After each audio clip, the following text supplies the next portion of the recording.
Здраво на сите, добре дојдовте во шестата епизода од втората сезона на Издиши се, подкаст за поправка на секојдневното расположение. Процесот на растење и созревање, запознавање со околината и откривањето на нови работи е многу важен животен момент на секој човек.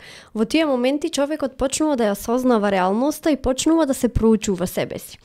Тој животен процес многу лесно може да биде нарушен од сите ситуации кои не се во наша контрола. Таквите ситуации може многу лесно да ни влијаат во нашето размислување и процесот на созревање и да ни направат некаков хаос. Една од таквите животни ситуации, каде што еден човек доживува најмногу трансформации и промени, се училиштата и образовниот процес. Во тој процес може да се случат многу трајни последици врз менталното здравје на човекот, посебно доколку тој е жртва на или пак сведок на врсничко насилство. За жал, во последно време сведоци сме на многу ситуации во кои децата се жртви на врсничко насилство. И токму во денешната епизода ќе зборуваме на оваа тема, ќе откриеме какви последици и какво влијание има тоа во текот на целиот живот. А пред да ја најавам мојата денешна гостинка, би сакала да ве потсетам дека може да го користите кодот за попуст при закажување на разговор со било кој психолог достапен на платформата Разговор МК. За да може да го искористите кодот со 15% попуст, ќе мора да ја симнете апликацијата Разговор МК на вашите мобилни уреди и при резервација да го запишете кодот Издиши се 15. Кодот ќе ви го оставам и во описот на оваа епизода. А моја денешна гостинка е лиценцираниот психолог и психотерапевт Тијана Ивановска. Со неја ќе зборуваме малку повеќе за врсничкото насилство и како тоа влијае врз животите на децата жртви на врсничко насилство. Тијана, здраво, добре дојдовте во новата епизода на Издиши се, како сте? Здраво, Симона. Ти благодарам на поканата, супер, одлично. Пред да почнеме подетално да зборуваме на оваа тема, би сакала на почеток да објасниме што е врсничко насилство. Врсничко насилство е доста широк поим. Кога зборуваме за насилство, претежно зборуваме за физичко насилство. Затоа имаме и повеќе термини кои што се однесуваат на конфликти во склоп на училишни средини. Меѓутоа, меѓуврсничкото насилство конкретно се однесува на се што вклучува, да кажам, употреба на физичка сила, физичка пресметка во склоп на училишни системи, но исто така и надвор од нив, во поглед на сите можни места кои што младите ги користат за да стапат во некаква интеракција социјална. А какви видови на врсничко насилство постојат? Постојат многу различни типови на врсничко насилство, зависи од возраста на деца за кое што зборуваме. Ние сепак тука повеќе посоодветно го користиме зборот булинг, затоа што булингот вклучува повеќе различни форми на, да кажеме, некакво насилство. Кога зборуваме за булингот, зборуваме за многу разни, да кажем, начини на кои што ние можеме да повредиме нечии туги чувства. Јас не би да се повторувам, веројатно сите знаат дефиницијата за булинг, знаеме што значи да малтретираш некого, што значи да правиш на некого нешто против негова волја. Така што мислам дека една унифицирана дефиниција е актот на правење на било какво дело или било какво обраќање спрема некоја личност, спрема некој врсник, кое што е како такво непожелно и непосакувано од другата страна.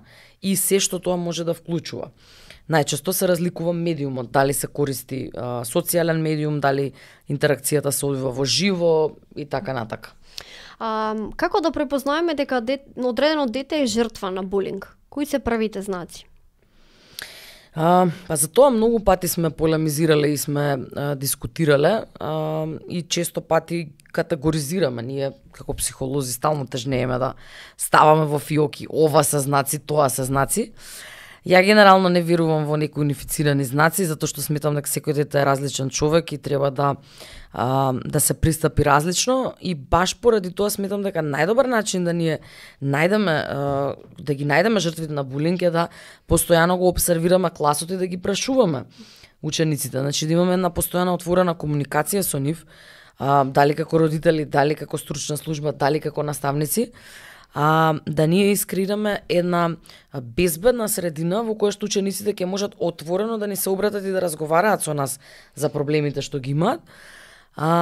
И само на тој начин ние можеме брзо да идентификуваме доколку се појави ваква, да кажам, аномалија во средината. Но доколку имаме затворена средина во која што, да кажеме, класните часови се прават реда ради, нема, да кажам, поддржувачка околина за учениците, не се чувствуваат безбедно да споделуваат, тогаш и како потешко оди да ние сега преку индиректни знаци наоѓаме кој дете е жртва на булинг од типот на повлеченост, затвореност, некомуникација, да, тоа може, но тоа не значи дека деца што се екстровертни, дека исто така не може да бидат жртви на булинг. Зошто децата кријат дека се жртви на булинг? Од што се плашат? Па најчесто срамот се јавува како емоција. Прво затоа што ниедно дете не сака да биде по ниеден начин етикетирано во класот, па дури никако жртва на булинг. И затоа што често пати едноставно, барем од онаја што сум го имала, повторно ќе кажам, јас не работам со деца, мене ми се специјалност возрастните, но сметам дека до сега често пати сум била сведок на непостапување по пријава на булинг и да едноставно институциите се глуви, не преземаат ништо да ја решат во корен ситуацијата. И на тој начин децата учат дека е подобро да се крие тоа и да се издржи, да се преживее образовниот систем, дали е основно, дали е средно, што год, само да се заврши и едноставно да сменат средина, да се спасат на некој начин од таа ситуација. Кога едно дете ќе им пристапи на родителите и ќе им каже дека е жртва на булинг, која би требало да е нивната прва реакција? Како би требало тие да изреагираат и кој е првиот чекор што треба да го преземат? Јас велам дека комуникацијата со нашите деца не почнува во ниеден случај во моменти на криза. Значи, ние не можеме да креираме комуникација со нашите деца кога веќе се они жртва на булинг. Или ако се сторители на булинг, без разлика, ако се некако инволвирани во процесот на булинг. Доколку ние сме искреирале безбедна комуникација со нашето дете, во моменти на булинг би требало да, доколку забележиме, нели, доколку се посомневаме, би требало да имаме еден отворен пристап, но да би рекла дека тој отворен пристап одговара на сите семејства, би погрешила, затоа што доколку ја немаме таа основа во комуникацијата, ја немаме таа средина во која што дете може да седне и отворено да зборува затоа што го мачи пред родителот, што год и да направи родителот, едноставно веројатно ќе најде на отпор кај сопственото дете. Така што во ваквите кризни ситуации нема рецепт за како треба да постапуваат родителите, но она што можам да го кажам е дека родители кои што се склони кон барање на помош, практикуваат свесно родителство и бараат било какви совети и сугестии во врска со воспитувањето на своите деца, имаат поголема веројатност и можност да го решат овој процес на, да кажам, со минимализирани последици по менталното здравје на нивното дете. Какво влијание има булингот врз менталното здравје? Тоа е веројатно прашање за кое што ќе ни требаат 5 подкасти да снимиме, не епизоди, него серијали. Сезони. Булингот има огромно влијание врз менталното здравје. Просто не знам дали попрво да се фокусирам на краткорочните ефекти, на долгорочните ефекти, колку тоа сето се провлекува дури во нашите социјални системи, на идните работни места во кои што влегуваме, на идните соцсемени системи што ги креираме, партнерските релации, како ние влегуваме во улога на родители, така натака. Едноставно, најинтересно од се е што овие последици често пати знаат длабоко да се врежат во нашата психа и да се активираат во моментот кога тие системи стануваат активни. Така што огромен дел од клиентите со кои што јас работам го носат процесот, траумата од булинг како активен процес.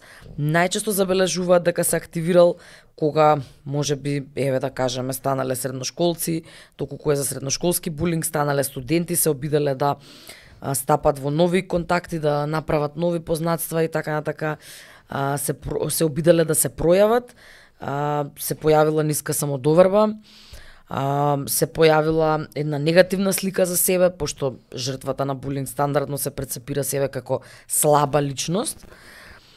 И едноставно таквите долгорочни последици се навистина детриментални за било која личност која што стоела на местото на булинг. И доколку не се изработат тераписки, мали се шансите дека некогаш може целосно да се остават зад себе тие, да кажам, белези. Секако зависи од тоа колку време траел булингот, формата на булингот, дали биле вклучени една, две, тројца врсници или целиот клас, или така да целата генерација може би, така што има многу фактори кои што влијаат врз јачината на последиците. А колку е важно рано да се открие булингот кај едно дете и дали доколку порано се открие би можело полесно да се надмине? Апсолутно да, за се е така во психологијата и во психотерапијата. Се што ќе откриеме на време, може да се побрзо санира и да остави поблаги последици. Се што ќе го откриеме веќе предоцна, може да е потешко за справување и потребно е повеќе време и повеќе трпение и повеќе системи се распаѓаат, така да раната превенција, пред се превенцијата и раната интервенција во ваквите состојби се клучни за минимизирање на тие последици. А дали може би карактерните особини на едно дете влијаат врз процесот на тоа како реагира на булингот? Дали веднаш ќе сподели со неговите родители? Дали ќе си го чува тоа за себе? Секако, нормално. Повторно ќе кажам, секој дете е различна приказна. Имаме дечиња кои што се затворени, дечиња кои што се отворени, некои се екстроверти, некои се интроверти, некои се склони кон емоционална експресија, некои не знаат баш добро да изразуваат емоции. Во голема мера сето тоа е рефлексија на воспитувањето и она што го гледале кај нивните родители како практикување на комуникација. Меѓутоа, повторно ќе кажам, дете не е целосно изграден карактер. Туку дете е карактер во развој. И се додека е карактер во развој, постои простор да се менуваат, фундаментално да се менуваат одредени погрешни практики. Меѓутоа, родителот ја има клучната одговорност во идентификување на она што не е функционално во однесувањето на детето. Така што, дури и да имаме ние дете кое што е поинтровертно, тоа апсолутно ништо не значи во поглед на комуникацијата со родителот. Родителот има многу големо поле на работа и простор да го поддржи детето да ги развива тие вештини за комуникација. Без разлика дали тоа надвор од домот стапува во интеракција со повеќе или помал број на пријатели. Со какви мисли и чувства се борат децата жртви на булинг? Често пати со чувство на отфрленост, на неадекватност, но и не само децата, туку и возрастните кои што некогаш биле жртви на булинг, кои што некогаш биле деца жртви на булинг. Тоа е едноставно едно постојано чувство на неприпаѓање и на неадекватност во која год средина и да се најдат.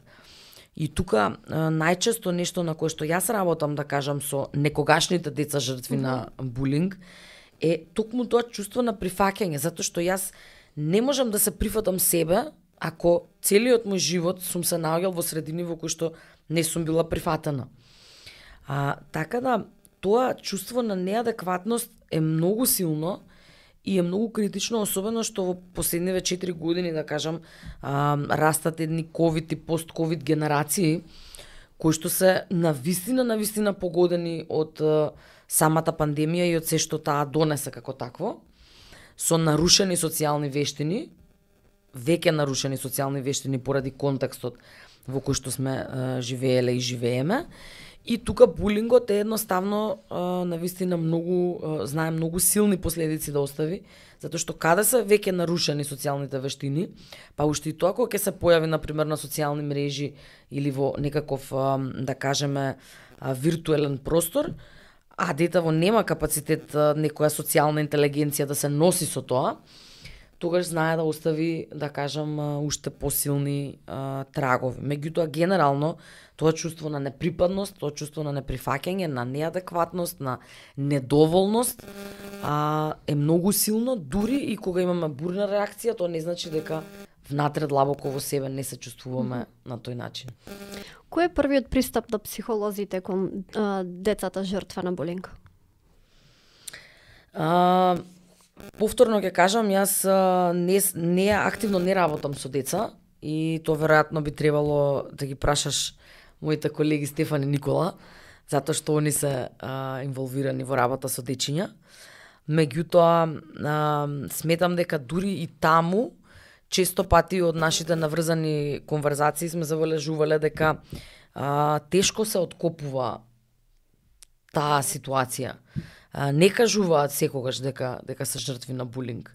Дури после таму, не знам, трета, четврта, пета средба, се случува да некако, откако ќе се стекне доверба во терапевтот, се даде мала некаква насока дека можно е да постои влијание од врсниците. Така што пред се работиме прво и наосновно на доверба. Ние не можеме да влеземе во тераписка работа, постои разлика помеѓу психолошко советување и психотерапија. Ние применуваме психотерапија. Не можеме да влеземе во било каква квалитетна психотераписка релација ако пред се не креираме доверба помеѓу терапевтот и клиентот. Дали може да се каже на одредена граница на која возраст најчесто се појавува булинг? Многу може да варира, зависи. Постојат, да кажеме, различни цели кои што се таргет на булинг кај децата во поглед на нивниот карактер. Например, во основно, да кажеме, од прво до пето оделение, тука речи си да не може да станува збор за некој многу агресивен, да кажеме, булинг, затоа што премногу се мали, имаат ограничен, да кажеме, пристап на знаење и перцепција за тоа кој што има, но може, например, повеќе да биде во надпревар кој има поубав прибор за моливи или кој има подобра опрема за на училиште, кој носи поубава облека, кој има повеќе, кој има помалку. Додека пак кога се влегува во адолесценција, веќе сите можни карактерни особини може да бидат на таргет, особено надворешниот изглед во поглед на било какви различности кај децата и само станете свесни како различностите во денешното општество најчесто се на таргет на булинг. Значи ние градиме еден свет во кој што сакаме сите да изгледаме како табла јајца. Да. А ние не сме табла јајца 30, па сите да личиме едно на друго. Него едноставно сите сме различни и потребно е и децата да ги воспитуваме во тој дух, дека е убаво да го задржат сето она што ги одвојува од средината. На некаков начин зборуваме, на некаков прифатлив начин, не зборуваме на некаков деликвентен начин. Да. Така да, сето дека ние гаиме осуда кон она што е различно, му помагаме на булингот да живее и да се развива се повеќе. Бидејќи по мене сметам дека баш булингот како тема произлегува од различностите. И се она што одстапува, да кажеме, од нешто кое што го практикувале повеќето во класот. Така. Дали кога се работи со дете жртва на булинг, се работи паралелно и со неговите родители? Дали постои таква практика? Генерално, секогаш кога се работи со малолетно лице, се вклучуваат и родителите, затоа што ние имаме законска обврска, пред се да побараме одобрение од родителот да се работи психолошки со детето, а потоа и во некоја мера имаме и делумна обврска да го известиме родителот за она што се работи со неговото дете. Нормално тоа не значи да прераскажеме се што сме зборувале на сесиите, бидејќи и покрај тоа што се малолетни, сепак постои некој тип на дискреција. Така. Нели не се пренесува се што е потребно се пренесува на родителите, односно се што се однесува на безбедноста на едно дете и на нешто кое што родителот како возрастна личност е потребно да го знае. Се останато, ние сме тука да го поддржиме детето, да го сподели со родителот. Така. Значи не да им го олесниме контактот преку тоа што ќе ни раскаже нас детето нешто, па ќе одиме ќе го прераскажеме на родителот, туку едноставно да ги јакнеме капацитетите на детето да искомуницира со родителот и обратно капацитетите на родителот полесно да допре до сопственото дете.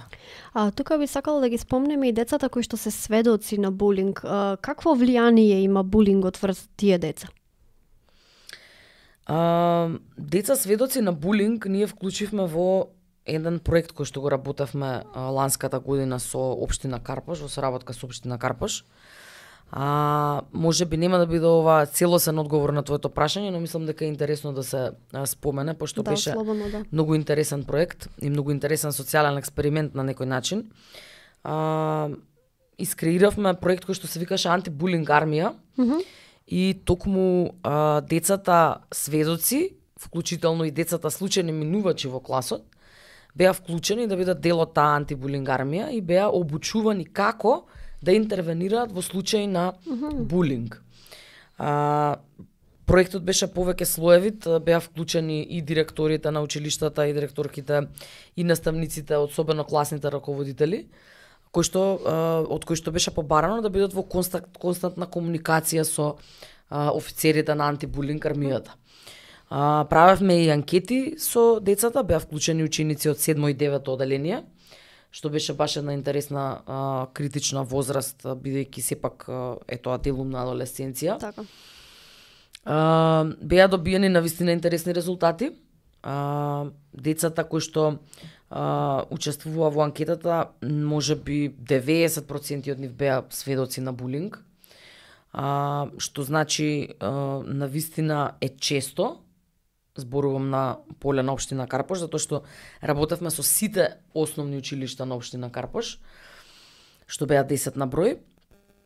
Така што ние сме се уште во обработка на тие податоци, меѓутоа она што е до сега сработено е навистина алармантно. Укажува на една многу голема застапеност на булинг во училиштата.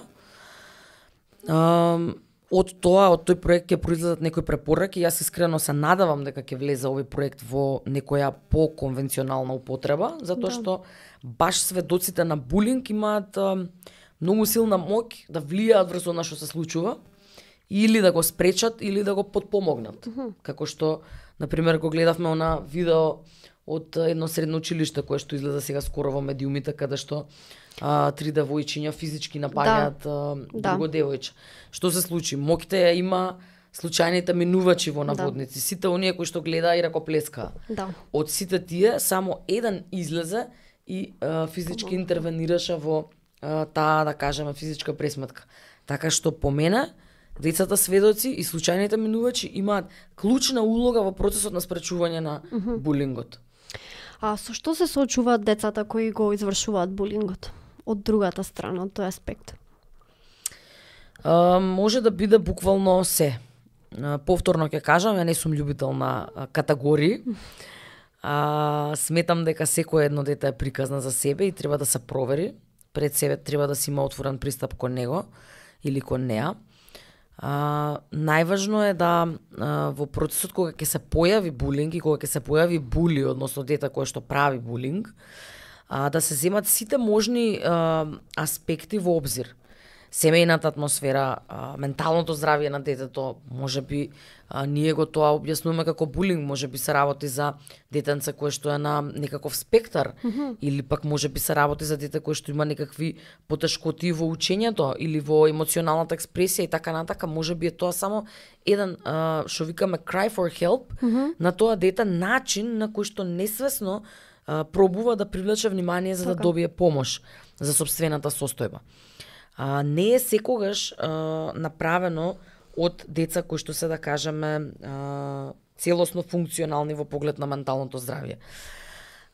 Постои и друга варијанта, да едноставно, доколку има семејство во кое што се практикува насилство, вербални закани, да кажеме, хостилна атмосфера, атмосфера во која што постои и е многу присутна агресијата како таква, тогаш голема е веројатноста да детето како сунгер си впие се она што го гледа во домот и да едноставно продолжи да го применува истото во сите социјални системи во кои што влегува.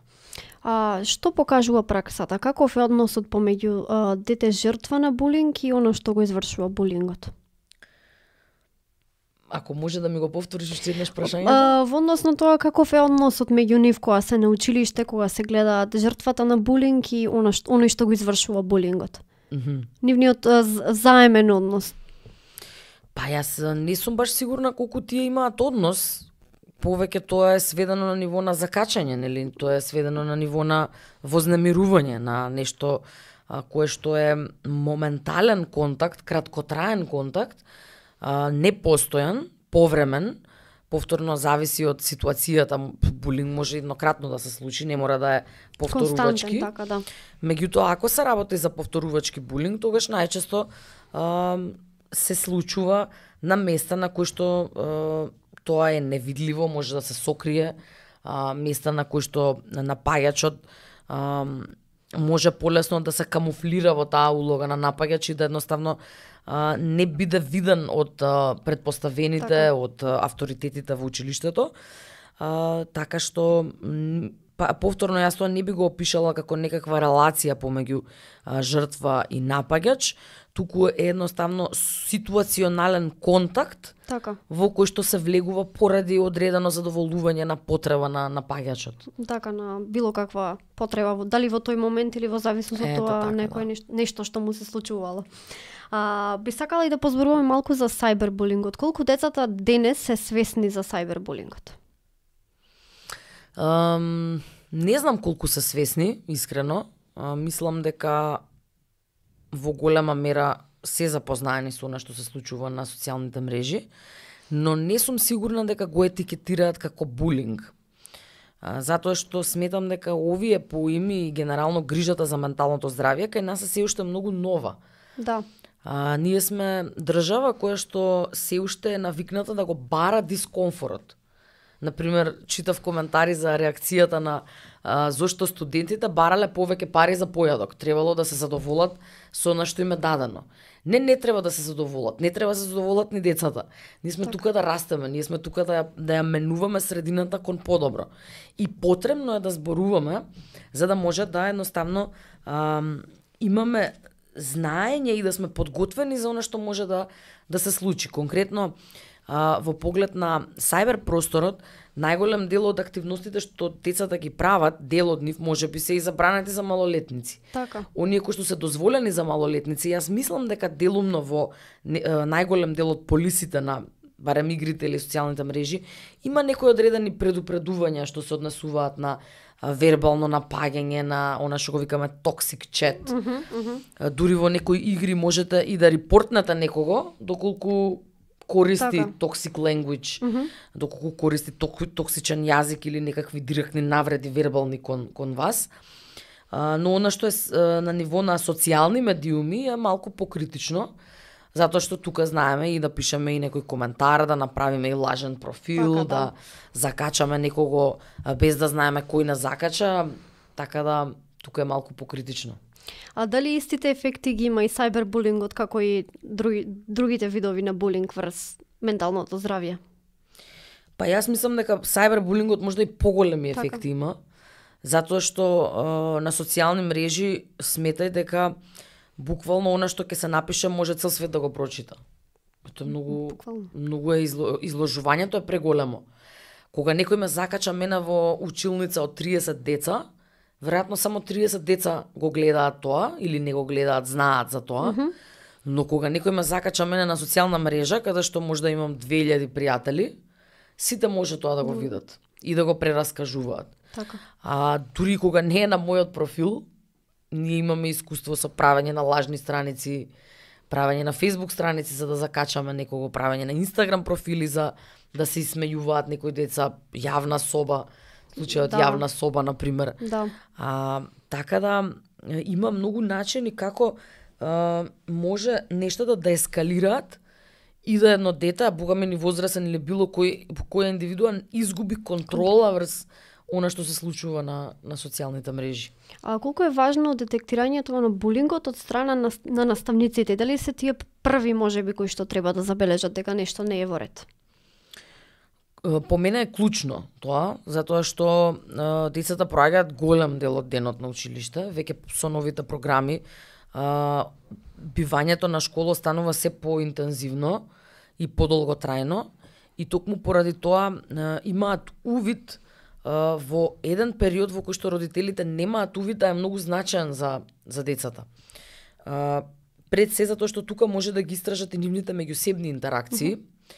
И јас секогаш велам дека наставниците не треба да бидат присутни само за време на часовите, туку особено да бидат присутни во училницата за време на одморите.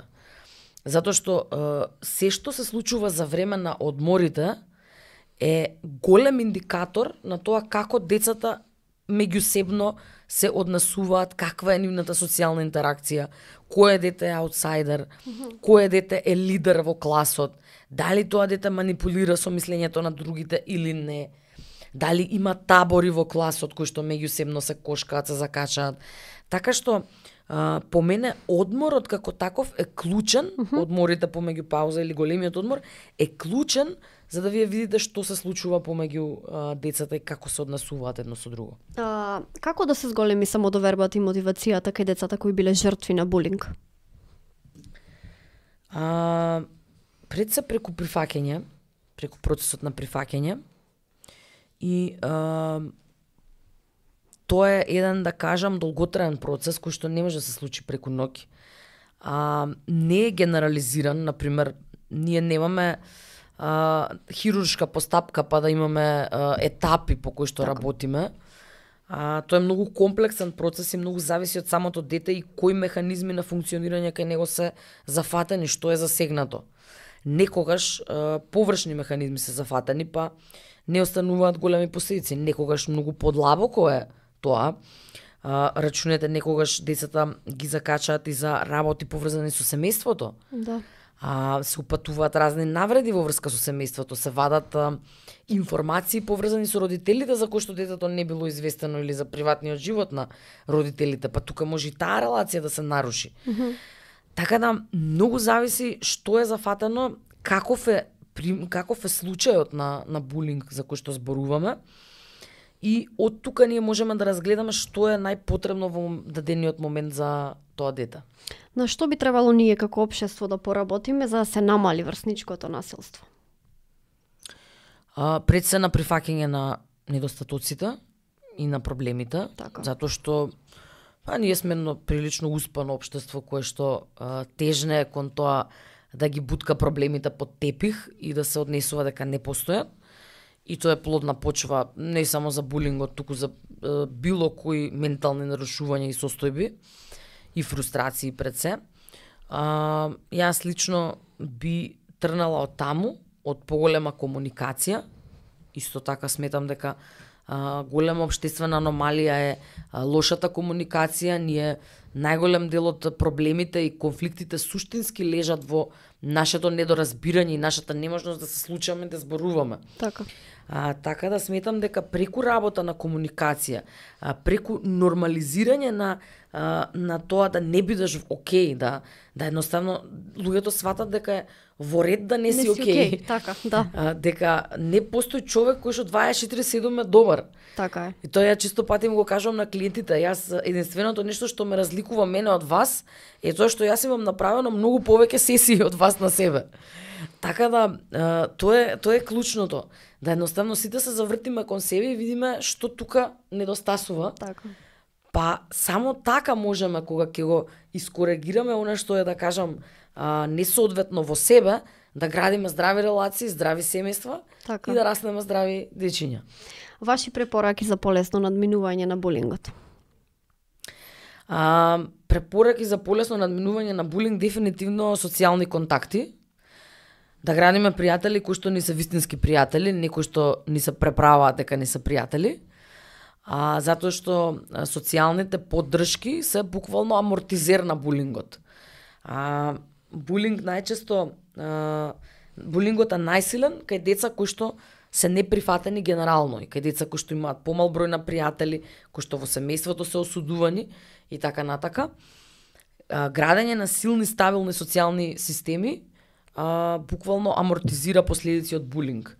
Многу е важно да ги воспитуваме децата да креираат здрави и искрени пријателства и да едноставно во било која таква криза имаат простор да се потпрат на своите пријатели, но и исто така и тие да бидат поддршка за нив. Така. Така што само преку такви здрави пријателства можеме да се избориме со она што е општествена аномалија во поглед на меѓуврсничката интеракција. Тијана, ви благодарам на гостувањето. Благодарам и на вас, Симона.